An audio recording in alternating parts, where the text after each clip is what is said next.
Good afternoon, viewers. This is Dr. Ashok Kumar Das, Assistant Professor in Marketing and Strategy area.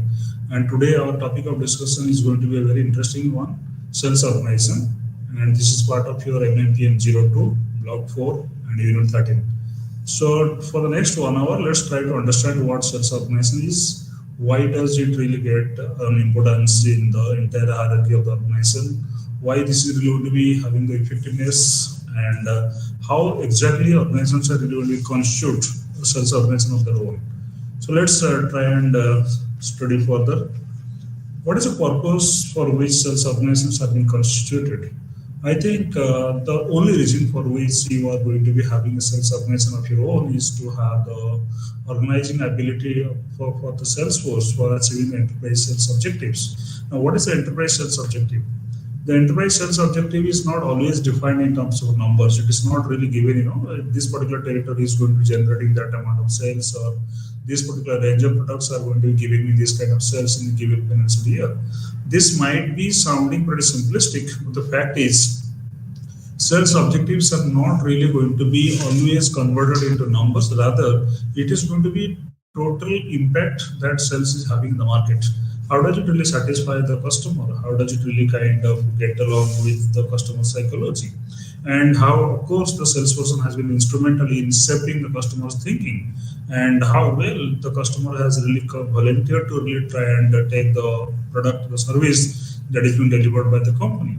So these are all part of the unwritten rules, you can say, but these are pretty important as well. So we are going to be constituting the sales organization primarily for achieving the enterprise sales objectives, like the things that I really mentioned just now.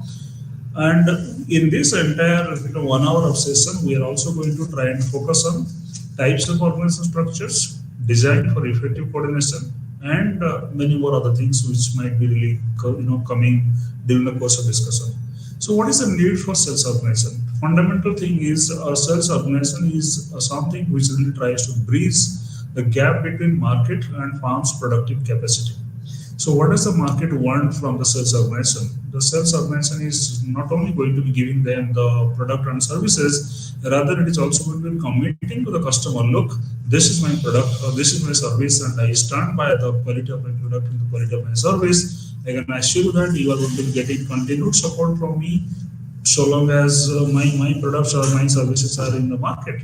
So there is going to be always a kind of gap between what the customer really expects from out of the company, from out of the product's capacity to fulfill his demands, fulfill his needs, fulfill his wants and desires and all. And at the same time, there might be some kind of failure from the marketer, from the service provider, from the product manufacturer to deliver exactly what the customer really wants from it. So there might come a scenario where you are really trying to be, kind of over satisfying the customer's requirement, and in the process, you are becoming a big mega failure.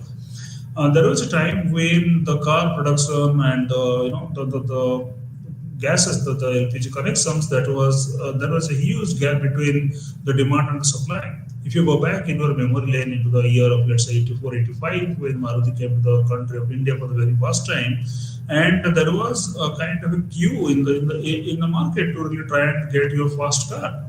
So you have to wait for more than 1 year. That is pretty shocking at this stage of life of one's. So just imagine that the productive capacity of the farm is a little bit less, and the market's demand is absolutely skyrocketing. If that is a scenario that really happens, then of course there is going to be the creation of sales organization, which is really going to be instrumental in bridging that particular kind of a gap. So why is it really necessary to establish the sales organization? Of course, you are going to be expanding with business growth. You are having these market changes, and you are of course going to be having evolving sales function. So you are going to be establishing yourself with the expansion of business growth. As you can understand that no business ever wants to have a static kind of a situation or a static kind of a scenario. I just want to grow. I just want to really try to ensure that my sales figure this year contrasted with the last sales year's figure has to be up, has to be more than that. I do not want to settle down with a situation where my sales figure is almost kind of stagnant in comparison to the last few years. I do not want that kind of scenario for my organization at any cost. So you are going to be expanding your business for kind of bringing in more revenues or hiking your sales or generating more profits, and with it, the establishment of sales organization really plays a role. Markets also change.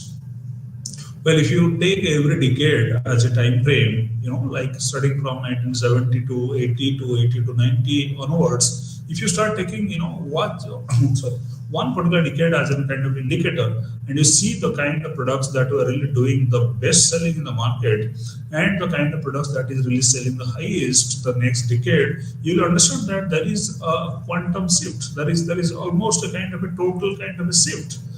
I mean, the emergence of IT and ITES, IT and IT enabled services have ensured that people are now more predominantly into the IT kind of product and all. People are using IT more than they were using, let's say, in the late 70s or early 80s. Why is it so? Because the market has got this habit of, bringing with it some kind of dynamism, some kind of changes, some kind of absolutely, ruthless kind of changes, you can say. And of course, with the changes in the market, you are going to be having your sales function little bit different, little bit evolved. Now, how do you evolve as a sales unit? You have got to learn the new tricks. You have to try to adopt new kind of means of trying to reach to the customer, trying to make him understand your product and services. He is no more really going to be interested to listen to you because he is hard pressed for time. He is really running from here to there. So how do you really get his attention? How do you really try to bridge that short attention gap that every customer has now really started feeling about? So these are all the kind of things that you as a salesperson has got to evolve into keeping cope with the kind of the marketing changes or the market changes. So what are the basic purposes of sales organization? If you ask someone why is it that suddenly there is a requirement of sales organization, it is not suddenly. It was there, but this has really become more prominent nowadays because of the multiplicity of things that have really happened in the market. Many companies have really got into the market. The products have really become manifold. The customers have really gone for a massive change in his taste and choice and preferences. And the customer is absolutely hard, kind of spoiled for choices. He has got plenty of options to really try and choose and pick from. So how do you really try to make yourself fit into this kind of a changing scenario where everything around you is absolutely going for a jolly well kind of a change? So you are going to define lines of authority in the sales organization. Who is going to be occupying what kind of a position? That is one thing. Second, assign and supervise necessary activities. You assign activities to people, tell them specifically what is expected of them, and of course, you are trying to be supervising those activities which you have really entrusted them with. Okay. Apart from that, you are also going to be establishing lines of communication. Where does the communication really flow from? Who is going to be reporting to whom? Who is going to be really taking stock of the things from a particular region, from a particular group of salespeople? And what is the kind of authority that should be really existing between ladder A and ladder B and ladder C? You are also going to be providing coordination and balance. Coordination in the sense that because the organization is really evolving, because the organization is growing, and there is going to be influx of more number of salespeople. So as the numbers go up, as the number of people who are going to be working in your organization that really goes for a massive plus, you are going to be really failing to really coordinate with all the people. So you as a sales organization have got to ensure that every activity that you do are really properly or well coordinated.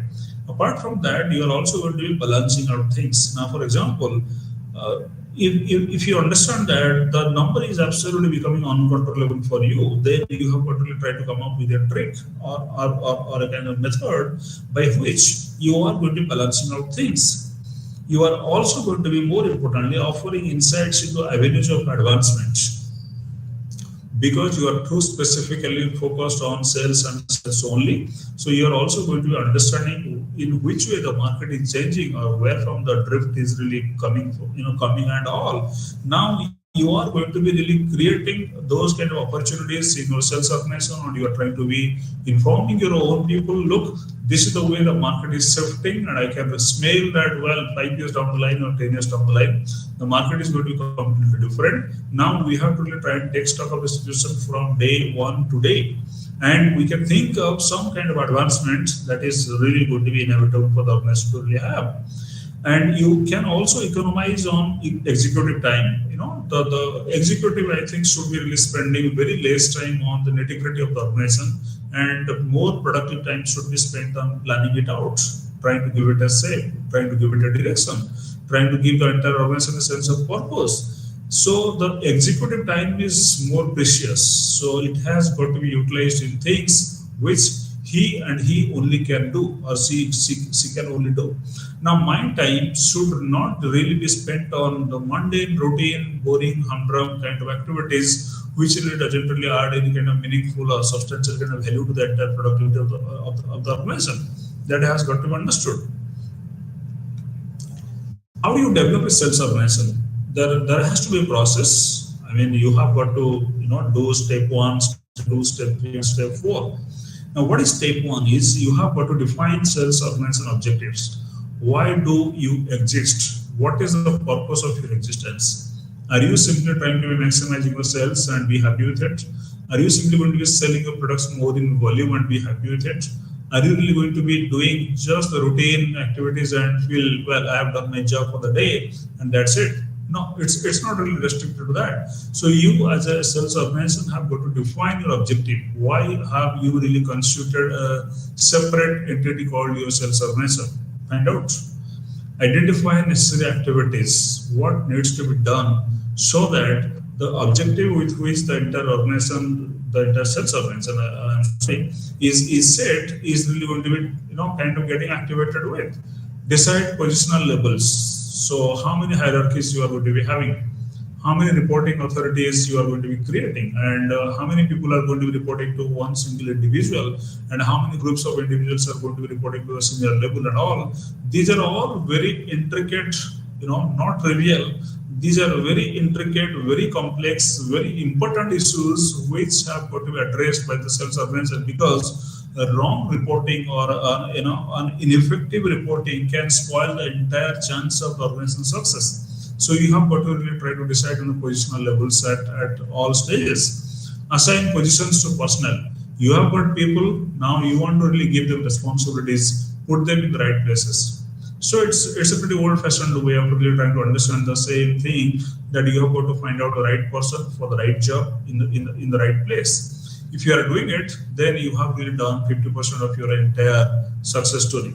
Now the rest is how productive they are going to be like, whether they are going to be focusing on the most important things, or they're really going to be spending their quality time on non-value-adding kind of activities. If you are trying to assign the right position to the right person, probably there is a fair bit of chance that these persons are not really going to be spoiling their time in routine, non-contributing kind of activities. Rather, they will be more tempted to focus on activities which are really going to be yielding value to the organization in the long run.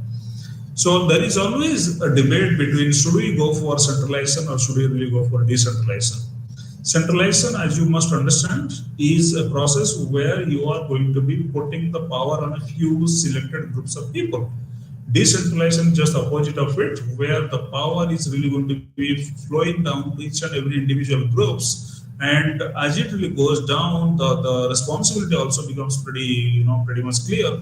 Like, you are very sure of what exactly is expected out of this particular kind of a group of people and all. And more importantly, the people themselves also know this is the thing that is really expected out of all of us collectively, maybe. So now, what are the decision variables in the centralization versus decentralization kind of debate? I think the size is the thing. How big or how small is your centralized activities? If it is too big, then you are inviting trouble for your organization. You cannot have a centralized kind of a thing with a very huge kind of structure. That is impossible to really try and go with.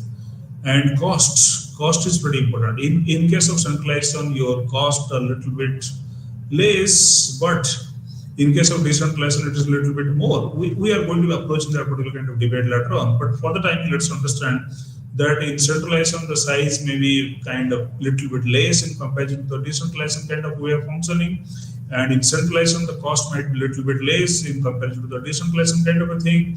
Effectiveness, if you really try to ask the modern day manager, the modern day marketer, the modern day entrepreneur, he will tell you that decentralization is more effective than a centralized way of doing things, for the very simple reason that every activity is really broken down to its small tiny components, and each one is really held responsible for the finishing up the small tiny parts of it.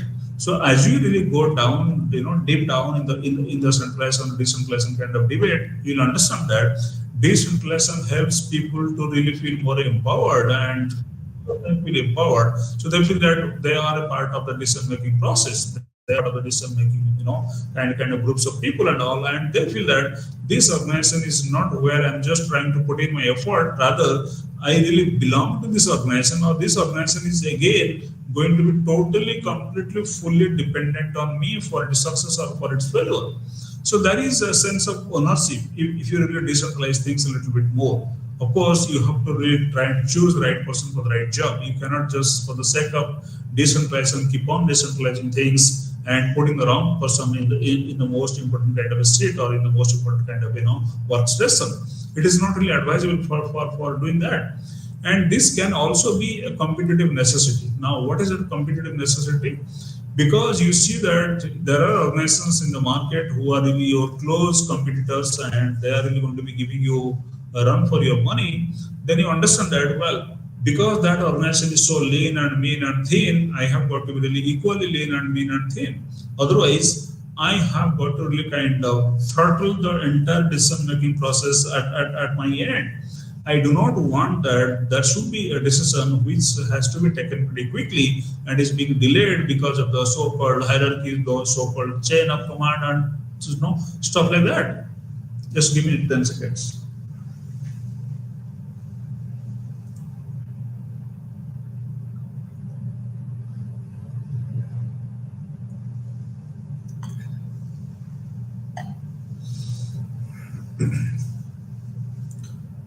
Well, so competitive necessity is the point that we were discussing.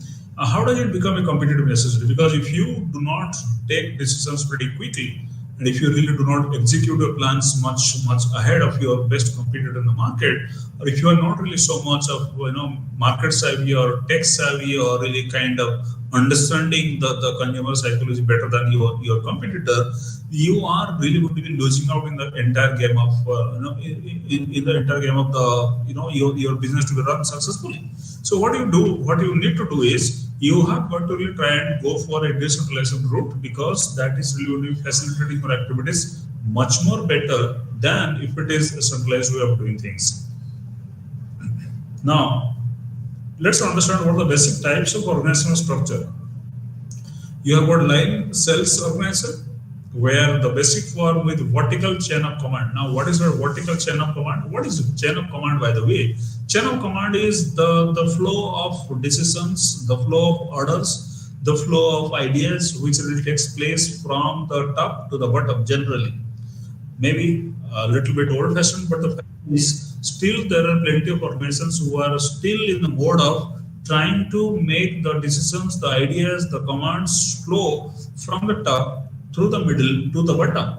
Sometimes it's pretty interesting. Nowadays, there are plenty of organizations who believe that all the good ideas cannot only come from the top and go down to the bottom. Sometimes we are also going to be engaging the people at the bottom of the pyramid, bottom of the hierarchy, you can say, and try to take their ideas and try and execute it by really getting it filtered through middle and the top and all. Why? Because they have also started realizing that people at the bottom level, they are really in direct touch with, or face-to-face touch with, or having a human touch with the customers, the clients, the people at large, the public at large and all. So they understand the pulse of the consumers much better. They understand the pulse of the customers much better. They understand the pulse of the public much better. So your decision to do this or not to do that, or to do a different thing, is going to be primarily activated by the kind of information that you really get from your people who are really struggling at the bottom of the hierarchy. Now, So this is a basic line sales organization kind of a thing where your basic form is with a vertical chain of command. These are used in small or medium farms with narrow product lines. Now, what is a product line? Product line is the number of products that a manufacturer is trying to be producing, which are of the same category.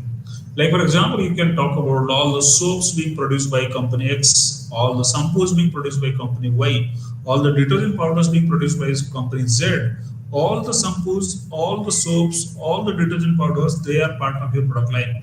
When the product lines are narrow, that means you are having less number of products to manage, and because you are a medium or a small kind of farm and you are having less number of products to manage, so it really becomes a kind of line sales organization because the chain of command is really pretty clear. We have got few products to manage or few products to handle, and we have got this number of people or this number of managers who are going to be responsible for the success of this few number of products in the line. Now, what is a line and staff organization? A line and staff organization is presence of staff specialists for advice. Now, these people, the staff people, there is always this kind of debate between line and staff, who is more important and why they are really more important than the other guys. The staff people feel that because we are in the advisory role, so we are not really going to be directly doing things on our own, but still you line guys cannot do a thing in a better way without our kind of intervention, without our kind of advice and all. Now, what does that mean? That means that the staff is always trying to look for some kind of superiority in the organization because of the fact that they are trying to be giving advice, and because of the advice, the organization is really running pretty smoothly. That's what they have been, kind of groomed to believe in. So there is going to be coordination challenges. Like, if it is a conflict between line and staff, as is really happening, almost in every kind of organization, and is really happening from time immemorial. Now you have got coordination challenges because when there is a cross purpose of the same group of people working the same level in the same kind of organization, in the same kind of geography, in the same kind of industry, that makes the coordination challenges even more, aggravated. Now, this is pretty interesting. How do you design your organization? These are pretty practical things that a manager really comes across in his own kind of strategy, decision making, and all. What he tries to do is it all varies based on management function, products, or even territory. Flexibility for long-term strategy and adaptation is also there. Okay. Now, when you talk about field sales organization, you talk about people who are part of that also consists of sales personnel away from the head office. Well, if you talk about field sales organization, these are people who are really kind of working out in the open field itself. Now, people who are away from the head office, they are also a part of sales organization, and they are not really kind of attached to offices doing a routine activity. Rather, they are out in the market to really try and deal with customers, deal with competitors, deal with the vagaries of the market, and really try to generate sales for the organization. So organizations are always based on geographic, customer, or product specialization. Let's try to understand what is that geographic specialization, what is that customer specialization, and what is that product specialization. This is pretty interesting. Now, if you talk about sales organizations based on geographic specialization, like you take this country of India, for example, and you try to divide the whole big country into 5 areas. You can have north, south, west, and east, and even central. Now, what does that mean? Area sales managers are going to be in charge of major regions. They are going to be in charge of major regions. We call them area sales managers. They are going to be taking care of a particular area, and we assign those kind of people into the area manager's role or area sales manager's role who understand the geography better than someone else, or who is probably more knowledgeable about how this particular territory is going to be behaving, or how this particular people in the territory are going to be, kind of behaving themselves, and things like that. Now, advantages of this, geographic specialization are pretty specific. You have got intensive market cultivation. You are going to be understanding more deeply, more intensely regarding how the market is really going to be shaping up. This is pretty much kind of making sense from the organization's viewpoint, because of the simple fact that if you understand a market inside out, if you know the vulnerabilities of the market pretty clearly, then you can really be in a position to predict, well, given a choice, these people from this territory are going to be behaving this particular kind of a way. Imagine you are talking about a service industry where there is no tangible products being delivered. Now, if there is no tangible product to be delivered, you have to really try and win the trust of your customers fast. And if you are really going to be going for a market cultivation, then only you can really sensitize yourself into the fact that customers are totally diametrically opposite from each other. Now you cannot really come and paint the whole big city or the whole big town or the whole big zone in one particular kind of a color of a brush. If you cannot do it, you have got to appreciate the fact that there are customers who are different from each other, and we have to really try and give those kind of services or those kind of products which fit into their specific kind of requirements. That is what we can really gather only when we have really gone for a deep market cultivation. That's very interesting. Responsiveness to local needs. Think of this, diverse country called India. I mean, every 30, 40 kilometers, you really move up, kind of up north or down south or, left to west or right to east. Wherever you go, every 20 to 30 kilometers, you'll find that there is a change of the way in which people live their life. The income level is different, the aspirations are different, the lifestyle is different, the education level is different. Maybe you will find more, kind of people, far more educated in a particular area, and 30 years, so 30 kilometers down the line, you will find a totally semi-literate or illiterate groups of people. You might feel that, well, this region is, kind of rich with funds, rich with money, and there is another region which doesn't really have that kind of purchasing abilities or purchasing powers. Now, this is really going to be throwing a lot of challenges to you. Okay, for that, you have got to really try to respond to the local needs. Now, what is the specific need of this particular locality as against what I'm really trying to be producing for my own benefit? Now, effective supervision is another thing. Now, what is that effective supervision? Effective supervision is really possible because you are assigning a single territory, a single locality to a particular individual, and based on that, you are also trying to ensure that he remains accountable for whatever really happens in this particular territory. It's like, you are telling one guy, look, this is your area and you are the boss or you are the king of this particular territory, go rule it. Now he knows, well, anything goes right, I really get all the kudos. Anything goes wrong, I also get all the flags. No, now nobody really wants to really get the negative kind of an appreciation from people around. So they are going to be striving hard to really try and get all the positives. To do that, area is going to be defined for them, and they know that this area is totally under my control. It is up to me to really make it flourish. And what are the disadvantages? Disadvantages are administrative expenses.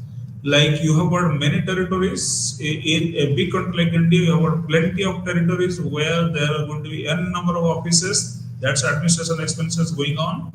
Coordination challenges with multiple offices. Like I told you, when you have got multiple offices in a single state or in a single kind of a country, and you know that each and every office has got to really coordinate with each other, that really makes your job so dicey, so complex, so terribly complex, you can say, that there is going to be issues of coordination challenges with multiple offices and all. This is inevitable. Now, the second thing is you can go from geographic specialization, you can also go for product specialization. Now, what is your product specialization? You are going to be applying this when the product line is large or technical. Like, for example, I was telling you about the soaps and detergent powders and shampoos. Think of this, when you've got more than 3, 4, like, you have got, let's say, 30 different brands of shampoos, 20 different brands of, kind of toothpaste, and 40 different brands of soaps. If that is what you are having, then it is inhuman, or this is, inhuman, like I said, to really try and tell one single individual to manage all these 30 plus 40, 100 different products in a typical kind of a territory. He finds it pretty tough. This is really pretty challenging, because he might just say, well, let me just go and have a look look at how exactly am I really going to be doing my job and all, but end of the day, you must be really assured that this is not really going to be giving you any kind of positive results, because this is humanly impossible to manage so many things in a big territory by a single individual. So that's a kind of risk that you should avoid to take. Like for example, when you talk about the technical products like desktops or tablets being sold by a single company, and you are telling one particular guy, look, this range of desktop is under your control, irrespective of kind of where do you sell it and all. So I'm not going to be dividing the whole stuff. I mean the whole thing on basis of geographic. I am trying to be dividing this on the basis of product. You are going to be taking care of the whole laptop business or the whole desktop business or the whole tablet business in the entire country. One product with you, and you are the boss of one product in the whole big country. That's another way of telling a guy that look, you have got to really develop the level of expertise to such an extent that you know this particular product inside out or better than anyone else in the entire market. That's another way of really telling, well, you are responsible for the performance or non-performance of this single individual product. That's the way they really operate. Field operators are assigned to specific product lines. Now, field operators are going to deal with specific product line. This is my product line. I am going to be answerable for this and this only. Nothing beyond it, nothing less than that. Now, when you say that nothing beyond it, nothing less than it, that means you are very sure that I have got 10 products to manage in 20 different kind of places throughout the rank, the nook and corner of the country. Then that is what you are really pretty clear about. What is the benefit of it? A product specialization kind of strategy. It is more effective sales performance, handling customer queries effectively. More effective sales performance. Why? Because a particular individual is forced to focus on a single product and a single product only, or maybe a group of similar kind of products. But he is not really moving from territory A to territory B to territory C to territory D in search of trying to sell all the 100 products at one time. This is just impossible. I told you just a few minutes back. So more effective sales performance is going to be generated because there is a product which is really going to be done or managed by a single individual, and that individual has very carefully been chosen for this particular kind of a role. Now, handling customer queries effectively, that is another way, because you understand your product, like I told you seconds back, like you understand your product inside out. You are the best person to really try to handle the customer queries. Why? Because you have all the answers to all the questions that might be really posed by a customer. Whether he is happy or is aggrieved or is really trying to be inquiring about things, you have got the solution on at your fingertips. Now that's pretty interesting. Product specialization, we have really trying to go for breaking the whole big market. You can go for customer specialization. Now, for example, if you go to a bank and you have this private banks when they have got their kind of personal bankers. So if you are an HNI client, a high net worth individual kind of a person, you are going to assign a particular banker for you. You call him as my personal banker. He might be a personal banker to 2-3 other persons as well. But the fact is, he is going to be answering specifically your calls, your queries, your kind of suggestions and all, because of the fact that you are a very rich client in the bank's customer database. What does that mean? That means that they cannot afford to lose you from their branch, from their bank, from their premises. They don't want it also, right? Why do they don't want it? Because of the very simple reason that this is really going to be adding to their bottom line, adding to their kind of net revenue being generated in a particular financial year or stuff of that sort. Now, you can go for customer specialization, like for example, major account managers handle specific customer accounts. You have got very different kind of customers at your kind of at your kind of offices. What you need to do is you need to identify the worth of each and every individual customer, like we call it in typical marketing. What is the CLV of the customer, the customer lifetime value? I try to group my customers based on the CLV that he possesses. If the CLV I sense is good, is very good, then I will try to appoint a particular individual, one of my employees, to be his specific kind of a assistant, you can say. Okay. So customer specialization can be another way in which things can really be carried out. What are the benefits of it? The benefits are salespersons become more knowledgeable about unique customer problems. It's not a routine FAQs that will be posted in your website. Frequently asked questions. It's not frequently asked questions. Each individual customer is having a specific query. He needs that it has to be sorted out by an individual in a face-to-face or one-to-one kind of a manner. I do not want to be known as one among the crowd, a faceless, nameless kind of entity. I don't want it. So because I don't want it, I want some specific solution from a specific kind of a person from your office. Appoint me for appoint someone for me doing that kind of a job. Give me some time.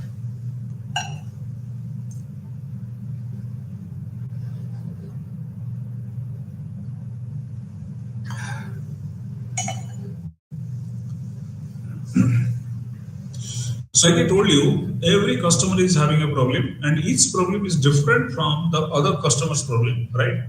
You cannot really try and offer the same blanket kind of a solution to each and every customer's individual problems. I might just feel, well, you are not really giving me attention, you are not really treating me well, you really don't deserve to be my kind of person with whom I should really establish my relationship as a customer. So there is this customer specialization thing where you have got your benefits. Now coming back to the reality that is really happening nowadays in today's market scenario.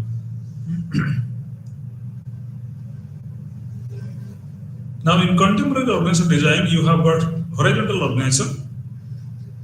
In horizontal organization, you have got no hierarchy, cross-functional teams. There is no hierarchy, there is no boss and subordinate kind of things. You can address your boss in his first name, and the boss addresses you like like you are his or her younger brother or younger sister or part of a family member. He addresses you also by your first name. So that really makes all the so-called boundaries really kind of vanish. Kind of, you really don't have a sense of hierarchy where you really address your boss like sir. That concept is changing and changing pretty fast. And in many IT organizations, nobody is really addressing anyone with that prefix or suffix like sir. It is really getting redundant nowadays. Why? Because the organizations have become more horizontal, more flat. Now they believe in work being done, not exactly the respect to be maintained. Well, there is going to be mutual admiration. There is going to be mutual admiration and mutual respect, but it cannot be a one-way street. You keep on respecting your boss or your senior, and the senior really treats you like you don't really belong to this place, or you are just a nobody, or you are a kind of nameless, faceless kind of entity, like I used to say. So you are not really going to be allowing this particular kind of culture to really prevail any longer. That is what horizontal organization really speaks about. These are common in consultancy sectors, in IT or ITS, where there is no concept of so-called traditional heavy sounding word like a boss or sir. What are the benefits? The benefit is better team culture. Of course, yes, the team culture is going to be pretty much more friendly, pretty much more relaxed, pretty much more kind of non-interfering, you can say. And there is going to be less supervision. If you are my supervisor and I know that you are my supervisor, so I allow myself to be supervised by you, and you are also going to be poking your nose into my activities just to prove that not for nothing you have been appointed as a supervisor. So you as a supervisor have got a role to play. I as your subordinate has got a role to play, but I really feel pretty insecure when a supervisor is around me, and the supervisor also feels pretty much kind of too much more powerful when he sees a subordinate, kind of moving the kind of workplace. Now this is really going to be a thing of the past. There is no supervisor, there is no subordinate. All are equal. All are really going to be working in the firm, maybe with a very degree of experience, with a very degree of knowledge, with a very degree of commitment, with a very degree of anything else, but they are all joined together for a simple, straightforward objective to work for the betterment and growth of the organization. That is it. It can be also a reduced cost. Now, how it is reduced cost? because you are not really going to be appointing more people to do the same kind of a routine job. Now everybody feels that this is my job. My subordinate, my superior is really going to be a pretty old-fashioned kind of a cliche. Now, what is the impact of sales process automation? Automation of routine sales activities using ICT, information and communication technology, using AI, artificial intelligence, and of course ML, machine learning. Automation of routine sales activities, which is not really value adding, is going to be done by machines. Why machines? Because I do not want any human intervention in routine non-value adding kind of activities. For example, you go to a bank to really update your the so-called passbook. You don't really normally expect that, well, there is going to be a person specifically sitting exclusively to really try and do your this kind of routine activities. There is a machine where you really go and put your passbook, and it really kind of you just type in your stuff and all. The next time, the next moment you see that your passbook is updated, there is no human intervention is required. Now you no longer go to a bank to really withdraw your money through cash and all, through check and through what do you call that, withdrawal slip and all. Okay. Now that is really being done from your mobile to another kind of a mobile, or through kind of Android sets and all. That is something which is not really happening, let's say 25 years back. Examples are your telesales, chatbots, CRM software. These are all examples where you are really going to be utilizing this for the benefit of the organization. It enhances salespeople's focus on core selling activities, so that the salesperson is free from these non-value adding, non-productive kind of activities, and is really going to be focusing on where he should focus on the core selling activities. What is that? His job is to go and convert a person to a customer. Let him go and do it. For the rest part of things, when the customer has agreed to really become a customer of yours, then AI and ICT and ML can take it forward. Okay. Now, what is the new age organization design? New age organization design is strategic alliances between two companies where there are some kind of commonalities between the two companies, and they all believe that they can try and take their individual business to another level of success, because they find that this alliance is really going to be helping or boosting each other's sales, because they complement each other very well. That is what is really understood by these strategic alliances. You are sharing resources among industry players. Now, who are the industry players with whom you are going to be sharing resources? It all depends on how you really go for your own OD or organization design. Outsourcing distribution to distributors or telemarketers.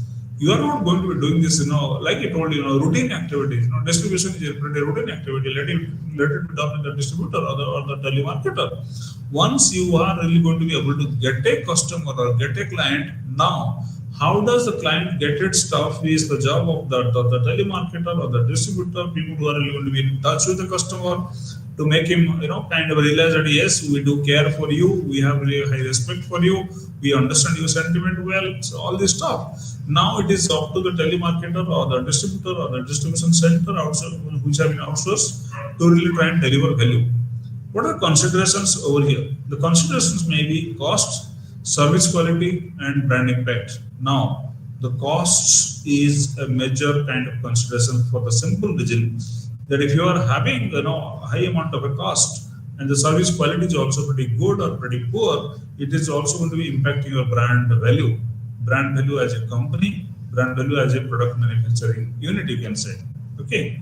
Linkage of organization design to territory development.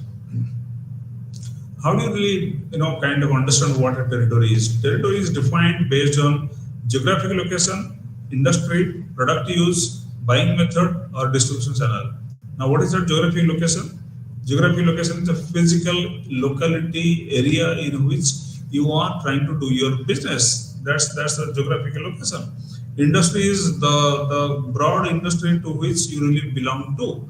It is not your company, it is going to be a summation of or a combination of many companies put together. That is part of your industry. Now you can really divide the territory or define the territory on the basis of product use. Now, how many customers there who have got the same kind of use for this kind of product of yours? That can be another one. Buying method or distribution channel can be the other two. Now, buying method is how frequently you buy a product. You buy it on a daily basis or on a weekly basis or on a fortnight basis or a monthly basis or more than that. It again is going to be giving you some idea regarding how do you really develop the territory. Can I really bring the frequency of purchase of customers much more?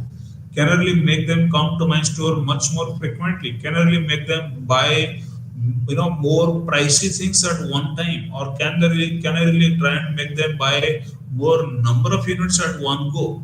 I just want to really kind of give them an experience which they are going to be treasuring, and because the experience is good enough, so they will be really kind of constrained to come to my place again and again. Can I really do it? That is what territory development is all about. Then you can have clear responsibilities, efficient call patterns, and all. Okay. Now, what is the role of sales executive? Sales executive is responsible for planning, directing, and controlling personal selling activities. He has got to plan. Where am I really going to be going today? Why should I contact customer A? Why not customer B? If I'm going to be contacting customer A, then what is the most convenient time of it? We are going to be more thorough, more research oriented in trying to understand how does the consumer really is going to be responding to me. Can I plan his response? Can I really plan things in his head? Can I really make him speak or make him do things which I want him to do? That is something pretty interesting. So you can go for planning, like I told you. You can go for directing.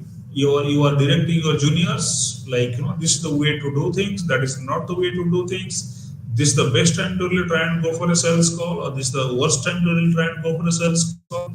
Don't touch these areas during those time. Try to get into that area during another kind of a time and all. These are all pretty crucial, meaningful, sensible insights of which a superior sales executive can really give to his own junior because of his your experience. That's directing for you. And controlling personal selling activities. Now, how do you control your personal selling activities? Like, for example, a customer is continuously saying no to you. He is in a total, complete denial mode. Now, if it is happening more frequently, the better, more alert, more sensible, salesperson is going to really relinquish the idea of trying to stick to the same kind of a client again and again and wasting his precious time. That is what is going to be generating when you really get experience in the field. Okay. Now, what are the evolving roles which include broader responsibilities, coordination within and outside the organization? Now, what is your broader responsibility? You are not going to be simply doing two kind of jobs. One, to get a customer. Two, to sell a product. Those days are gone. Get a customer and sell a product, those days are absolutely gone. Now you have to really understand where possibly I can create customer. When I say create customer, what I really mean is create that need, create that want, create that secret desire in the customer, so that he really feels like buying the product or going for the services, because he finds that the entirety of the buying experience of your product and services is really going to be making him think again and again. Can I really come back and do the same stuff again? Because the last time that I did it, it was really having a much more privileged, kind of experience. 1 second.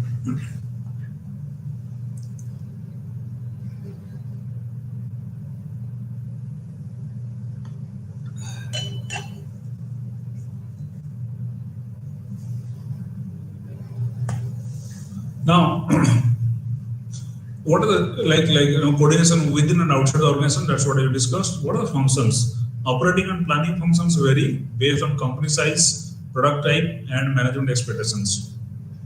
This is very true. If the company size is big, your operating and planning functions are going to be a little bit different than if your company size is relatively less. Why? Because in a bigger company, the territories are far more spread out.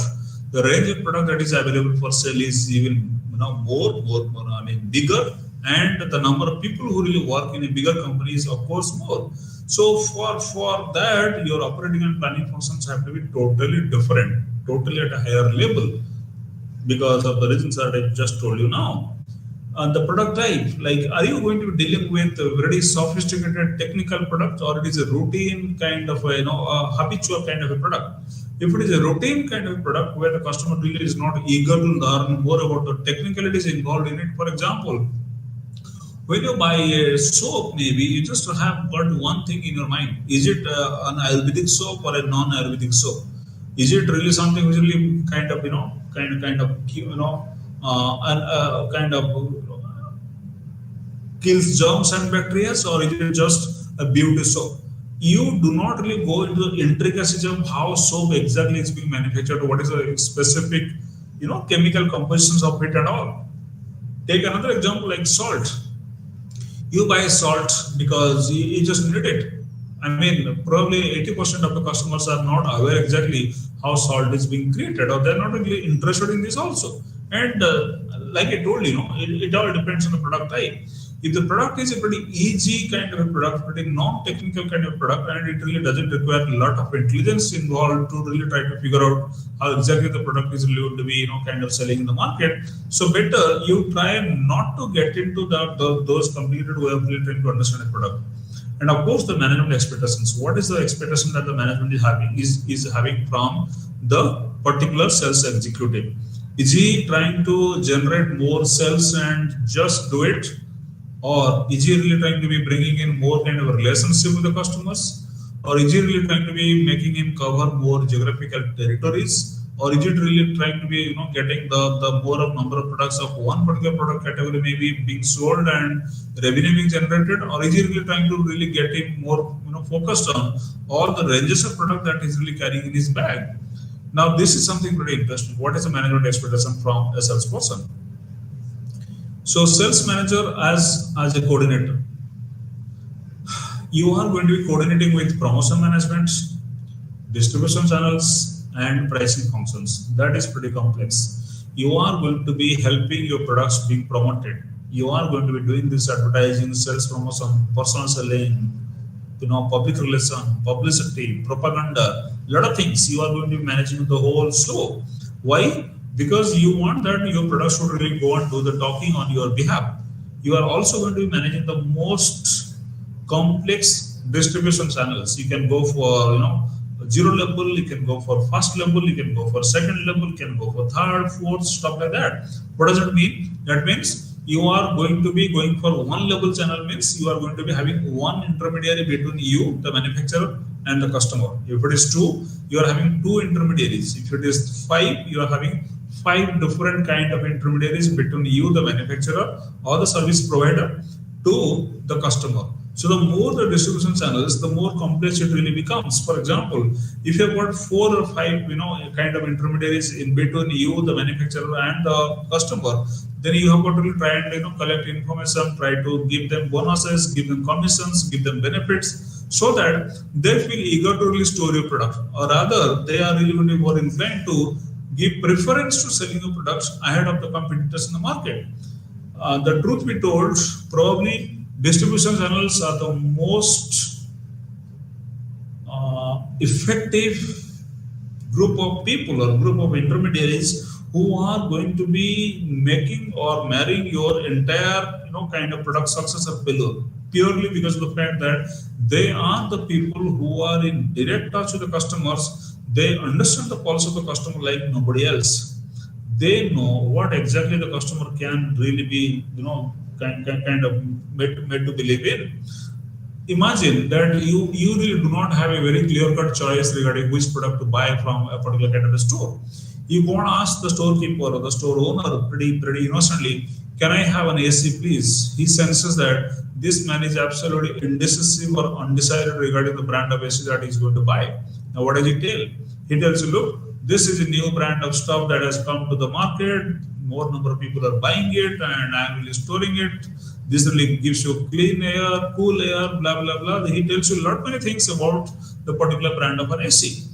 If you really try and understand the psychology behind why this particular channel is really trying to be promoting one particular brand of AC to you, not the other one, it is purely because of the fact that he is going to be getting more commission out of it, more benefits out of it, maybe financial, maybe not financial, but nevertheless, he is going to be getting some kind of benefit out of it. That's why he is more eager or more desperate to try and sell it to you. It is not that he is truly, genuinely trying to be selling you an AC based on what the AC is really capable of doing and stuff like that. Just in a service industry, you talk to an insurance guy, he is going to be selling you a policy where he has got the maximum possibility of getting the most kind of commissions or benefits out of it. That is what a distribution channel is capable of. It can simply try to give your product service an uplift or try and bring it down because he has got many competing products also vying for the customer's attention. And of course, beyond the distribution channels and the promotion management, you can also go for pricing functions. Now, what is the pricing function? You are liable to change the price of a product and some kind of leeways are given to you. For example, you can bring down the price of a product by 2 to 3% or even in some cases 5% because you have been given that kind of prerogative. Now you are also going to be affecting the price at which the product is going to be selling in the market. You have a dominant say in that as well. It also ensures alignment between personal selling and promotional activities, distribution support, and pricing changes. That is what we discussed. This is critical for effective implementation of marketing programs. Now, sales manager as a coordinator is going to be playing that big role for effective implementation of marketing programs. You go for any kind of marketing activities, be it your advertising or sales promotion or public relation or anything for that matter, or you are going to be upgrading your product quality, or you are going to be making it kind of little bit lower on the price front, or little bit enhancing of the price, or you will try to make it available in 100 places as against 80 places, or you want to bring it down from 100 to 80. Whatever decision you are going to be taking with regard to the entire marketing program, this is very critical, the input that the sales manager is going to be giving to you all. Okay. Now, that is regarding why the sales manager as a coordinator is really going to be playing an important role. Let's understand sales management performance, need for sales organization. To do a quick recap of things that we already have studied till now. And what is our sales management performance? When someone drops the word performance, we usually try and jot it down as kind of numbers. More is the more the merrier. It is not the more the merrier, like I have always maintained this, that your sales going up or going down is not really going to be telling you the whole big story. The whole story is whether you have been able to enhance your credibility in the market, whether you have been able to enhance your brand image in the market, whether your corporate image has gone up or not, whether your market share has really been affected by not, whether your competitor has really been sufficiently well challenged or not. These are more crucial things to really try and become a barometer for your success than just dancing around with numbers and all. You can have your numbers and be happy about it. You must be celebrating, look, we are able to generate more revenue. But if it really becomes a very short-term phenomena, then you are really kind of nowhere. You have got to ensure that there is a consistency of effort, there is a consistency of results, there is a consistency of performance. That is what you call as sustainable sales management processes. Okay, your sales manager should not really try to be kind of a person who really makes hay while the sun shines. It is going to be a continuous affair where you really keep on understanding the psyche of the customer, try to inspire them to buy your products more often and more in numbers and all. And there should be a kind of spontaneous reaction from the customer in favor of your products. Have you been able to do it? If the answer to that is yes, then you have done your job. If the answer to that is a no, then probably you have got to start doing your homework all over again. That is what sales management performance is all about for me. If you also are going to be organizing process involving 3 tasks like goal identification, task assignment, integration, and coordination. You have got to identify the goal. I think every organization, whether it is sales organization or not, every organization has got its own goal. You have got to be pretty good in identifying that particular kind of goal. why do I do what I do? As simple as that, very simple, straightforward question. What to be done and why should I do it? That's my objective. Identify the goal, identify what exactly are you trying to accomplish.